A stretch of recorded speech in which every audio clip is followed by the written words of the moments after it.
Malawi Today. Ngati pali chinthu chimene chikuononga dziko la Malawi ndiye ni nkhani yokuba, nkhani ya corruption, the DC. Izi ndikunena popitiriza mission yanga yoyimirira Amalawi kuwalankhulira anthu osauka amene alibe mawu, amene alibe platform yolankhulira.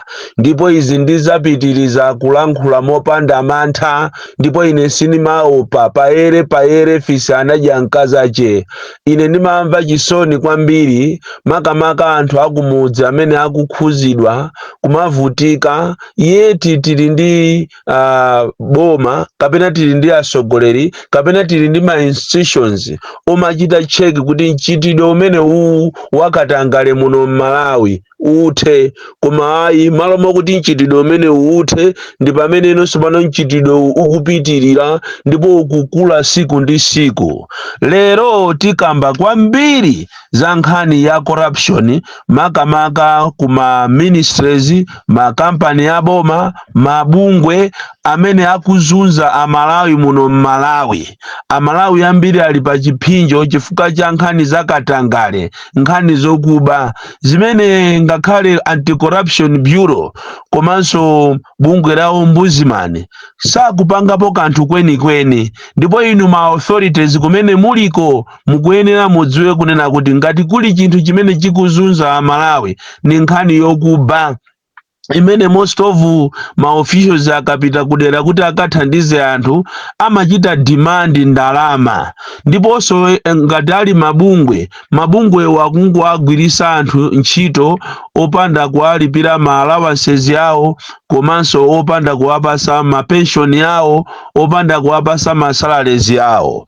Izi ndikufuna kunena kuti ndichite report chifukwa ine ngati president wa anthu osauka kuno ku Malawi woyamba sindifuna kusekerera zinthu zopusa zizichitika be muno Malawi. Chikhalire anthu akuzunzika kwambiri, especially akumizi. Ndipo not so only akumizi, ngakhale a town kuli a lot of dubious activities zimene akuchita mabungwe amene amabwera muno Malawi ndikumachita pose ngati iwowo abwera kuti azathandize anthu akumizi koma akufuna kuwabera. Ndafuna ndikambe za bungwe la Eskom. Bungwe la Eskom ine poyamba ndinkaona ngati likungozuza anthu ake okha ogwira ntchito. Koma ayi, bungwe la Eskom likuzuza ngakhale ndi Amalawi omwe. Chifukwa tikapita ku Eskom ko tikakafufuza tipezeka kuti anthu ambiri ogwira ntchito ku Eskom akugwira ntchito chimozimozi ya polisi, kuzuza na okhaokha. Ndamva chisoni ku polisiko titamva kuti munthu wina pakana wa polisi wina waziponyera mu mtsinje wa Shire pa Liwonde chifukwa cha mavuto, chifukwa cha kuzunzidwa, chifukwa cha kukakamizidwa kuti azigwira ntchito zosakhala za msinkhu wake. Ndewa alembera kalata Inspector General kusanzika kuti ine ndikuzunzika. Odiso chimozimozi awa aku Eskom ambiri akuzunzika.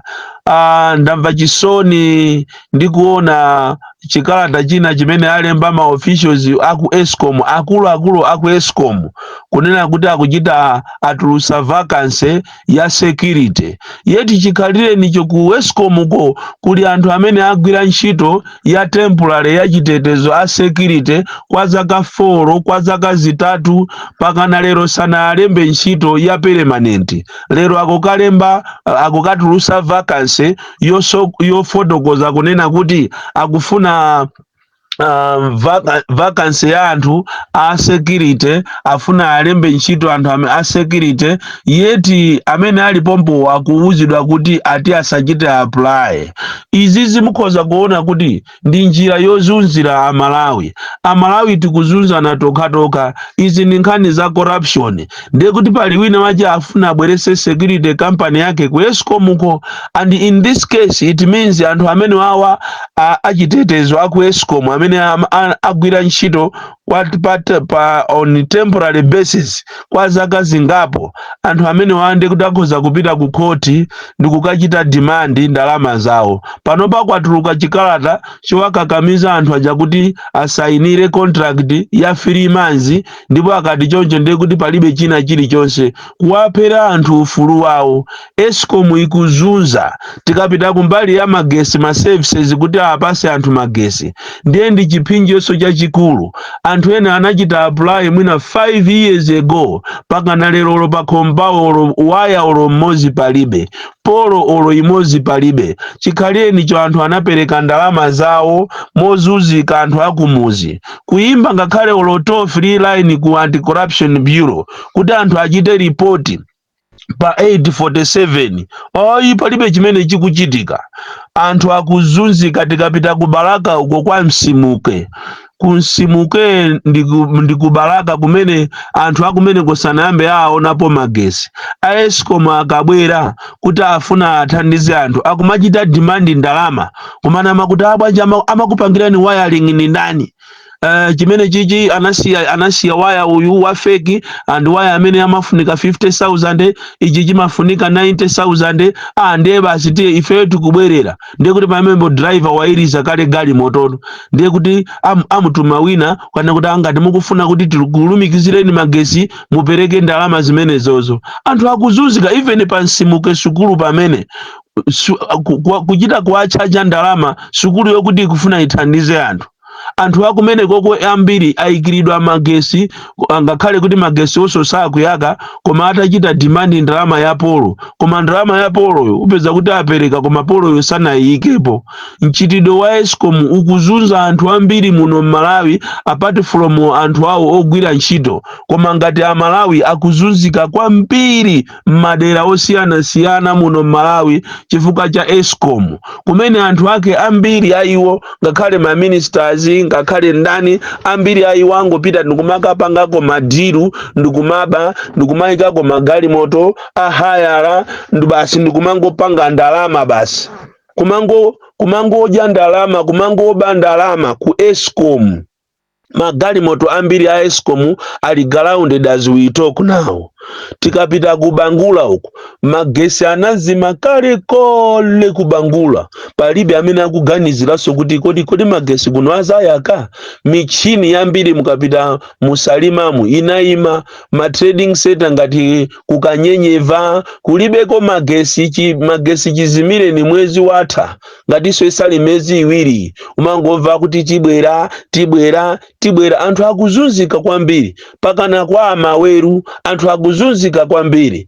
Ndizomvesa chisoni kuti Escom ndi institution imodzi imene is the most corrupted institution kuchokera ku polisi, chifukwa ku polisi kusotu nde kwasandukatu ngati makhoti tu.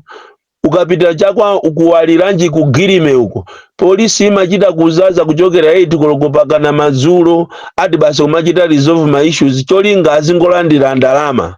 Ndizomvesa chisoni kwambiri kuti kuno ku Malawi tikuzunza nako toka Malawi tikuzunza na toka muziko la democracy. So panayenera kuti inu akulu muganizire kwambiri nkhani ya ku Escom imene anthu ambiri akuzunzika koopsa. Nkhani ya Escom magesi ino ndi nyengo imene anthu akudalira kuotcherera, akudalira ena kuti apeze aonese mafilimu, ngakhale so mafilimu mukungozaza ana. A censorship board amati akafika kumene koko amangolandira ndalama kwa video show yo basi azipita ana akuonera mafilimu opsa kwambiri m'mizimu.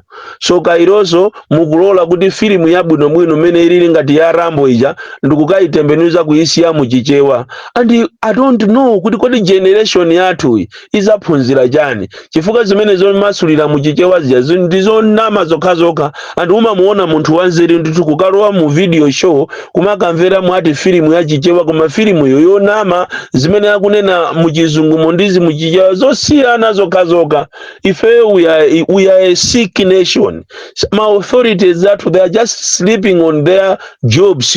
They are not doing anything to uplift the lives of Malawians. ndizomvetsa chisoni kuteko mmakondwera mukamatayira anthu chimanga basi ndiye kumanena kuti boma ndilomweri mmene mwapangira last week ija pa ujeni apa pa Kamuzu Stadium kuchitaya chimanga anthu ndikumakang'anirana chimanga patala ndiye mmakondwera choncho mkamati choncho ndiye muzimuyimbira Chakwera ndikumamuza kuti koma bwana anthu akukukondani kwambiri bwana inuyo you deserve second term omwe aja ankanena pakati apo kuti tapitani musika wa ujeniwo mukaone ngati mukakanena kuti Chakwera woye mukaone ngati simuphedwa mupite kusika wa kulilongwe mukanena kuti Chakwera woye omwe aja ndi amene akuchita repeat solero kumanena kuti he deserve second term koma ndalama ndalama andi pakufunikira iwe Samukawale Minister of Agriculture uchite check nyumba yako otherwise you be the worst minister ever chifukwa tukumalayi kuno tikanena kumbali ya maminister kapena maministers ndiye mwina anthu akanangotenga wonse ndikungomupasa vitumbiko mumbatu chifukwa mwana amene ujayo chikugwira ntchito yotamandika andi sindikudziwa kuti kodi all these years anali kuti mwina tonde amene akanakupulumusirani ziko limene lakupulumukali lakupulumukani tuzikoli koma vitumbiko mumba akugwira ntchito. So ku Adimaki kuzela ku Minister of Agriculture Adimaki yasanduka nsampa somano okuti anthu aziferako Adimaki pakali panopa yasanduka dera limene anthu nonso pano sakupita kukagula chimanga iya koma akupita kuti azikazunzika azimayi ndi ana akumagona m'Adimaki so Kairo amene akugulisa akuyang'anira m'Adimakiwo akungolola mavenda kuti azigula chimanga anthu amene ali osauka sakugula chimangacho chimanga anachisiya tinganene kuti ndi 40,000 lero chimanga akuchigulisa 60 akuchigulisa thumba lija 50 chakuti 1000 kodi munthu wakumuzi angachipeze bwanji tapitani kunzimba ku Eswatini mukaone zimene zikuchitika kumene koko Adimaki aja akulu aku Adimaki akumalowesa magalimoto usiku ndikugulira chimanga ndi mavenda kuchigulisa chimanga ndikumapita tapitani kudeza ku Kasumbu kwa Kasumbu mukaone zimene zikuchitika kumene koko kukuchitika zachinyengo koopsa tapitani muzomba mweni muzomba uku kwaseguka tu ati ngodi okumba ati golide misinje yonse ya muzomba koma inu ife ndife anthu olozedwa kwambiri mafumu alikonko ameya alikonko koma misinje ya zomba mukapita cha musazi umu mukaona ikukumbidwa misinje in town muja anthu akuma tikunena pano alawira akuyikumba misinje ija yeti anthu ena olikonda ziko lawo azala mitengo koma mitengo ija ikuzulidwa ati anthu akusakasaka golide kodi tikuzomba ndikodabwisatu kwa basi kuzomba nduku kwa sanduka sopano koma ononga ati mitengo lero limukadikira kuti ife tinene kuti mitengo ikudulidwa zaka zonsezi lakhala kunena koma palibe amene amamva kuzomba kuli phwando la mitengo ati kwafusa apolisi amanena kuti tikudikira kaye funding ati pasi ukafusa forest ati kudikira funding koma yeti akugulisa mitengo yo ndi iwo kodi mitengo yitu akugulisa ndi a forest komanso abomatu ma ministers are involved in this practice so mukapita kuzomba kuli chitidwe woopsa kwambiri ku Adimaki anthu akugula chimanga mozunzika mavenda ndi amene akugula kumachinga ndi ejere kumachinga amata inu mulibe ntchito inu munalemera kale ndi inu mtundu wabakiri muluzi inuyo anthu akuzunzika kwambiri kumachinga kubangula kono kumene kulibe magesi konde Adimaki nde ayiwalike olo ni mazi amene kubangula kulibe mazi chithange chimene akufuna kumanga ati chamazicho anachiyamba 6 years ago paka na lero palibe chimene chikuchitika kubangula kumene koko ndizombesa chisoni koopsa ndizombesa chisoni kuti Malawi munomo muli mabungwe muli mabungwe osiyana amene amabwera ndi mtima ofuna kumathandiza koma akufuna kumabera anthu lina ndi la Project Hope Project Hope kumachinga iyabera azimayi ochokera ku Nayuchi ochokera mbali ya Namwera ochokera ku Ntaja kumanamiza kuti bwerani ku Liwonde ku Zest Hotel bwerani ku Sun Hotel muzapanga workshop akulu akumeneko ku Project Hope yo ndikufuna inu a Project Hope ku Blantyre kuna Miwawa muziwe zimezi kuti anthu anu amene munawasiya kuti aziyendesa Project Hope kumachinga aba ndalama za nkhani kuwasayinisa anthu pa ma allowance sheet koma ma allowance aja osawapasa kuwapasa anthu kuwasayinisa mapepala oyambira ntchito koma ntchito zija basi ndikuwachosa mwachinyengo osawapasa ndalama zawo. Izizi ndikufuna ndikuwuzeni inu a Project Hope mayina tili nawo ndipo ngati simuchita address vuto limene lili tiulula mayina onse ama officials ma officers ma ambassadors atikhala mmachulana choncho amene aba ndalama kumachinga kuwabera azimayi amene amayenda maulendo ochokera kutali ndi ma transport yawo kubwera ku Zest kubwera ku Sun Lodge Hotel koma osawapasa ndalama zawo. Ineyo mayina ndili nawo koma ndikupanga dala ulemu tiulula mayina amene wawa ndipo muziwe inu akuluakulu a Project Hope kumene koti kunali akachule kalekale amayendesa Project Hope yo bwinobwino koma lero kwabwera manjanjawidi okuba akufuna kuwabera anthu akufuna kuwabera amalawi osauka ndipo kuwayimbira mafoni anguti ayi tikuyimbirani pali wina amene ndalankhulana naye wakuliwonde bwana wakuliwonde ndalankhulana naye kuchokera Zana zemba osafuna kunena chilungamo kuba kokha ndiye ndikuchitana expose. I have all your names. Ine sinimafuna za uchisiru ayi sindifuna zopusa kuti amalawi azizunzika chifukwa chokuti inu munapita ku sukulu kutengerapo advantage ati ndiye kumayiba mafoni kumaopseza kuti amene waulula kwa Boni Kalindo tithana naye timusumira mundisumire ineyo musasumire azimayi osaukayi ochokera ku Nayuchi ochokera ku Namwera ochokera malo osiyana kumayuza ma transport yawo ena anaononga ma transport ma workshop amene mayita nawo opambanira 100,000 koma lero kuwasayinisa inu ndikutenga ndalama zija ndikuzidya anthu omvesa chisoni and izi sizikuchitika kokhako tuya zikuchitika ma organizations ambiri mwatola amalawi kwambiri sono ngati mwatopa kuli bwino munyamuke muzipita musiye ma project anu and ngo board mukuyenera muwayang'ane zimene zizi mupite ku Project Hope kuli katangale woopsa kwambiri amene akumayenda madera osiyana ndikumayitana anthu kwayambirira ndikuwanamiza kuti ndi ma volunteers koma ukayiyang'ana ujeni nshitiyo si volunteers so ama anamiza azungu kuti anthu amene akungothandiza koma iwo ndalama zokumatenga iwo zapamwamwa kumazika matumba mwawo. Ziko la Malawi ziko lomvesa chisoni andale okuba ama organization okuba no wonder lero limukoza kuona ngakhale mafumu amene nawonso ayamba kuba akuti akabwera anthu mizimu basi akumalemba ngati akalemba anthu ajaku akakalandira ngati alandira matumba awiri ndiye kuti thumba limodzi likupita kwa mfumu ngati alandira matumba atatu ndiye kuti thumba limodzi likupita kwa mfumu lina likupita kwa kansala. Airovo anapereka ma 25 kg za chimanga kuchikwawa kwangu ngole uko tikwatiye ndani uyu wakuchikwawa anakapereka kumene koko Airovo kupereka chimanga ma 25 kg kwangowe tiye ngowe kumachedwa kwa mwana wa njovu.